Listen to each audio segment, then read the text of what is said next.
শুনেন, আমার recently breakup হয়েছে। 2 বছরের একটা রিলেশনশিপ ছিল। এতদিনেও আমি একটা মানুষকে চিনতে পারি নাই। 2 বছরেও যেহেতু একটা মানুষকে আমি চিনতে পারি নাই, সেখানে 2 দিনের পরিচয়ে বিয়ে করার তা আমার পক্ষে সম্ভব না।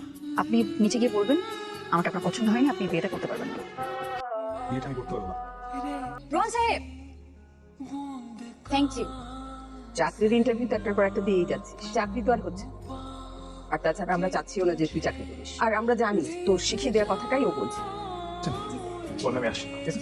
এই আপনি? জি, একটা ইন্টারভিউ ছিল। এটা আপনার অফিস? না না, বিদেশ রিলেটেড কাজে আসছি। আপনি ইন্টারভিউ কেমন হলো? তেমন একটা ভালো হয় নাই।